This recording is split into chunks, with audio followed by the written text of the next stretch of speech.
Okay, welcome back. So in the last video, I tried to give you some context from both Aristotle's cosmology and his psychology to prepare you for making sense of his answer to the question, what is happiness? Without that background, without that context, it might be hard to make sense of his answer, which is presented here at the top of the screen. We need to know what a rational principle is, for instance, and we learned that in the last video. It's logos, reasoning, discourse, language, justification, okay? We need to know what soul means, and we learned that in the last video. It means the pattern of life of an organism, okay? And there's one more component that I need to just briefly mention, which is this thing that he calls in accordance with virtue, or excellently conducted.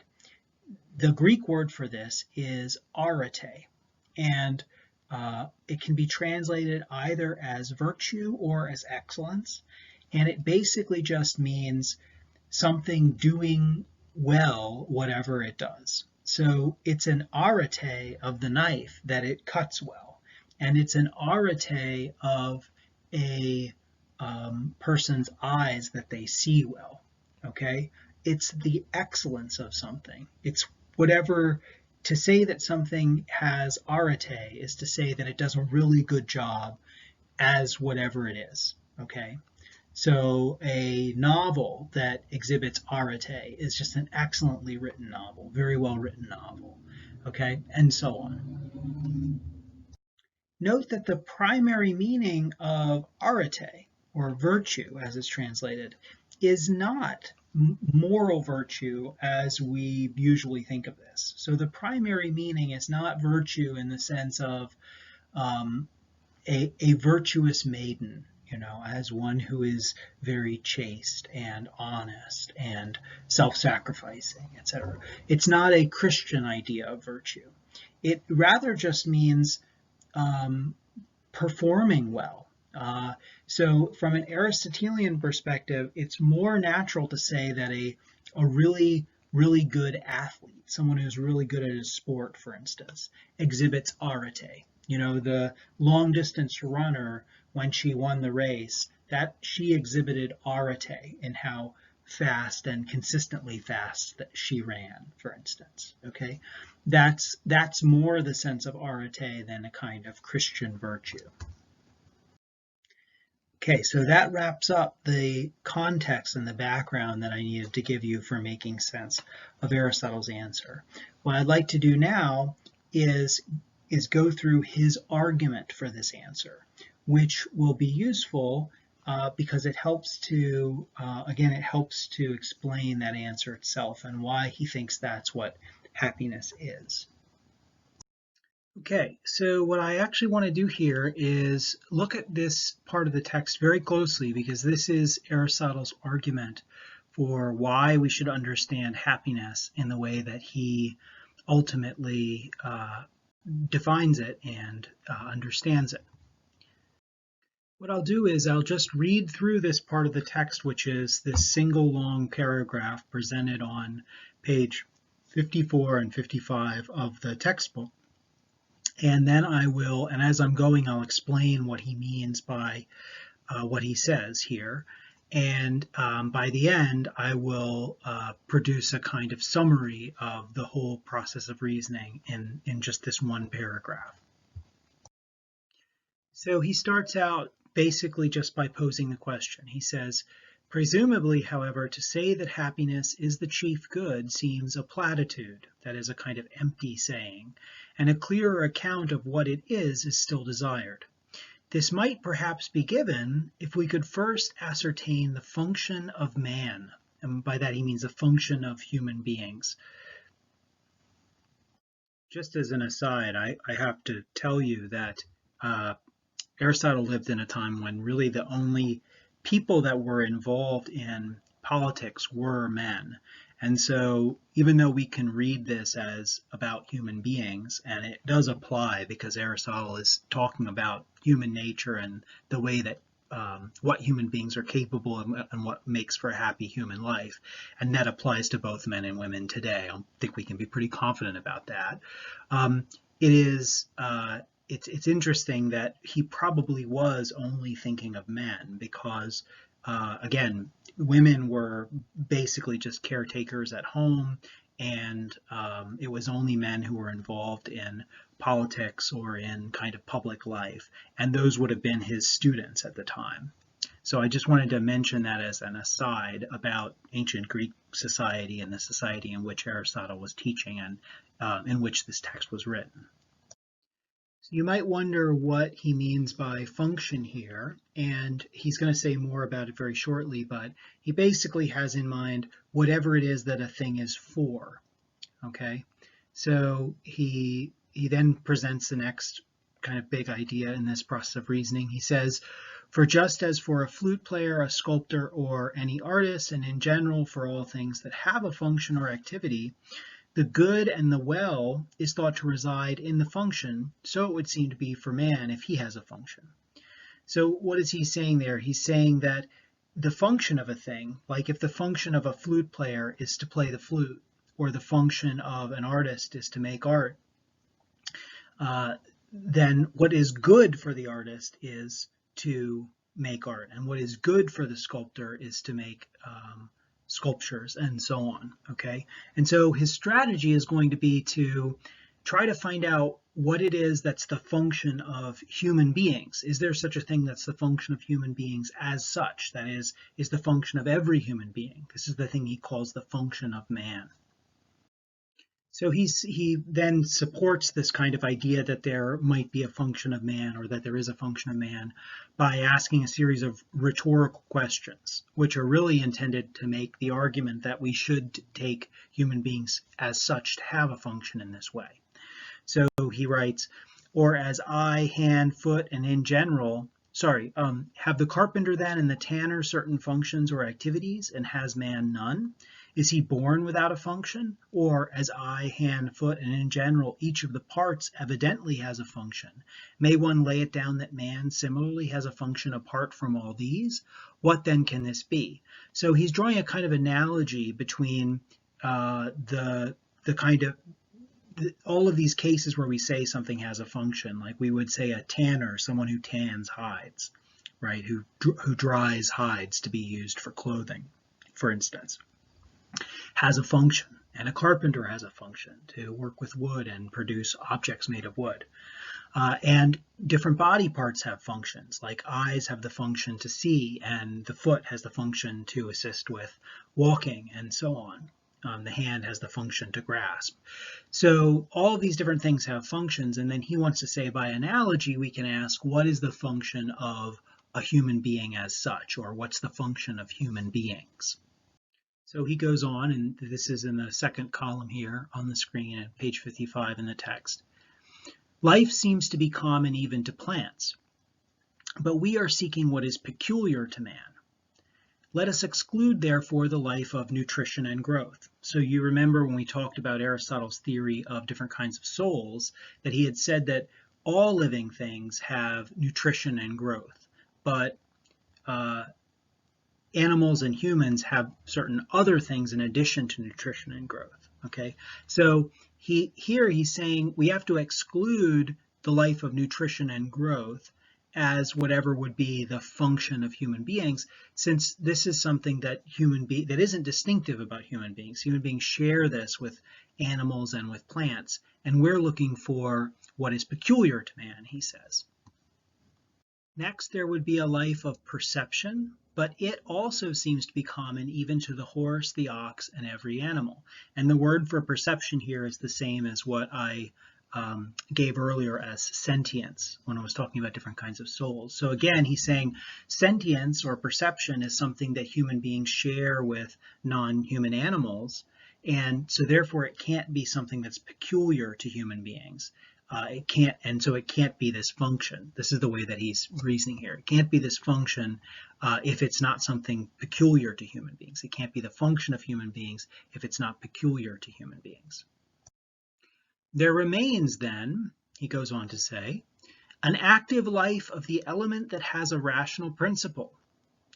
Of this, one part has such a principle in the sense of being obedient, and the other in the sense of possessing and exercising thought. Okay, so a little bit complicated here, but notice this phrase has come up again, and this is what I quoted to you before as his answer to the question of what happiness is. An active life of the element that has a rational principle. And the word for rational principle there is logos, or reason. So what he's saying there, he's basically answering the question that he started out with, which is, what's the function of human beings? Because that, again, he thinks is going to give us an answer to the question of what is happiness for human beings, or what's the chief good for human beings, which he's identified earlier. So the question of what is happiness, and what is the good for human beings is going to be answered by answering the question, what's the function of human beings? And now he's identified this thing that is peculiar to human beings, which is an active life of the element that has a rational principle, or basically living a life in accordance with rational principles or reason. And that, he takes, is basically the definition of the chief good for human beings, or of happiness. And when he says one part has such a principle in the sense of being obedient to one, that is, being obedient to a rational principle, and the other has it in the sense of possessing a rational principle, and exercising thought.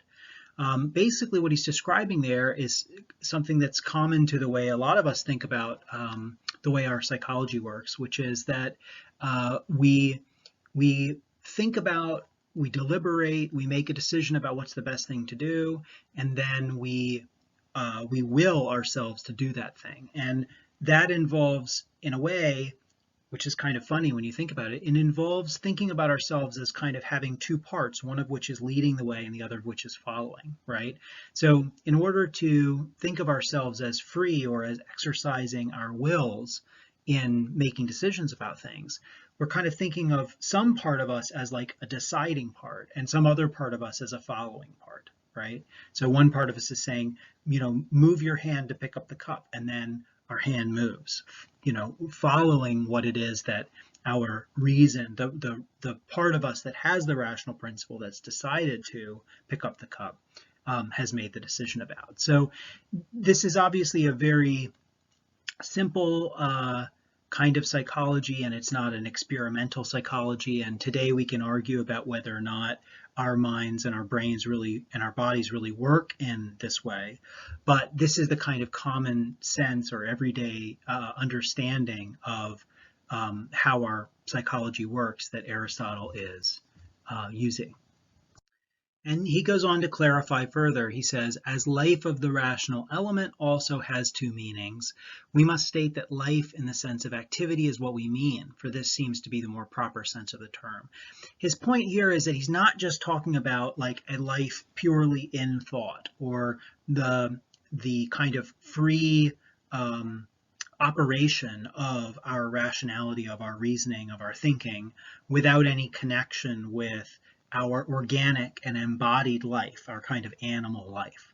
Okay, he rather means a kind of complete animal life that includes things like nutrition and growth, and also perception and action, interaction with the environment and with others and so on.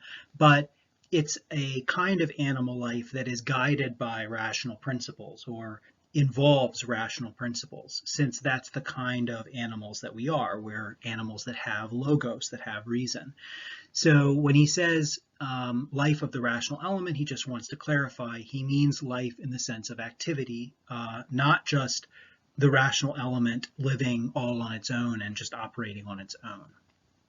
Okay, so we're basically at the end of Aristotle's argument, but he does make one more move, which connects with the idea of excellence, or arete, which you remember can also be translated as virtue. And so this is an important point of transition between Aristotle's discussion of happiness here, which he's now basically defined in this way, and his notion of virtue. It's why virtue is part of happiness. Okay, so he says, now, if the function of man is an activity of soul which follows or implies a rational principle, And that's what, that's the answer he's given before to what the function of man is, since it's the thing that's unique to human beings.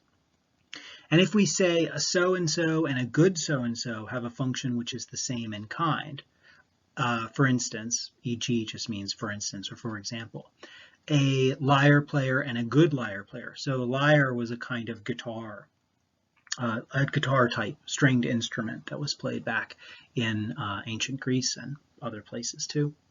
And so without qualification in all cases, eminence in respect of goodness being added to the name of the function. For the function of a lyre player is to play the lyre, and that of a good lyre player is to do so well. If this is the case, and we state the function of man to be a certain kind of life, and all of that is in brackets there, it's basically something added by the editors of the text to clarify what Aristotle means here. It's not in the original text. Then human good turns out to be activity of soul in accordance with virtue, and if there's more than one virtue, in accordance with the best and most complete. Okay, so basically what he's saying there is, if we want to, now that we know what the function of man is, it's activity of soul in accordance with a rational principle, or activity of the element that has a rational principle, or an active life of the element that has a rational principle. So if that's what that's what the function of human beings is, then what about goodness? How do we tell when a human being is good or bad? Well, we do it in the same way we tell about the goodness of anything that has a function. The goodness of anything that has a function is for it to do an excellent job of fulfilling its function. So a good knife is one that fulfills its function very well. That is, it cuts very well. A good carpenter is one who's very good at working with wood. They perform their function as a carpenter well. Okay. Likewise, by analogy, a good human being will be one who fulfills the function of being human well. They do a good job of fulfilling their function as a human being, which is to live a life in accordance with rational principles. So a good human being, a happy human being, okay, according to Aristotle, a fully happy human being will be one who does an excellent job of living a rational animal life, or who does an excellent job of living this active life of the element that has a rational principle. Okay, that's the whole argument, and in this slide I've just summarized all of the steps in the argument on a single slide. So remember, Aristotle starts out by saying all things that have a function have a good that is determined by their function. And the example is, it's good for the flute player to play the flute, it's good for the eye to see, and so on.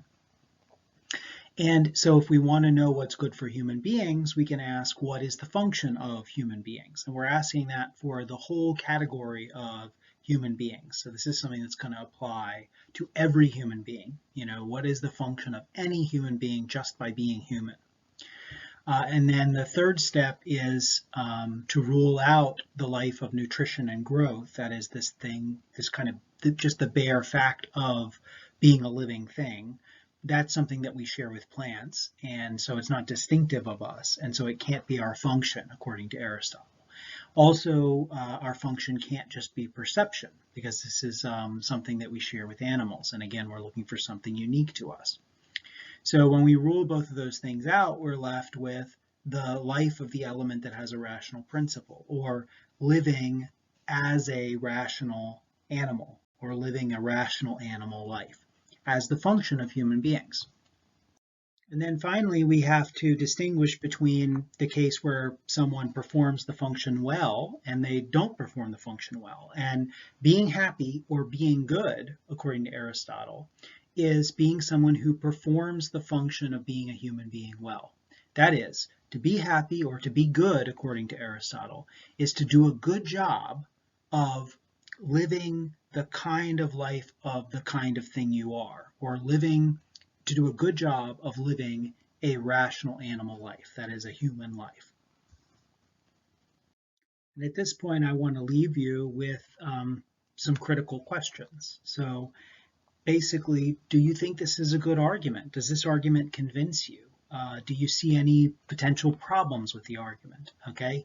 Now I can identify, I think of two problems with the argument that are particularly severe, okay, really big problems for the argument.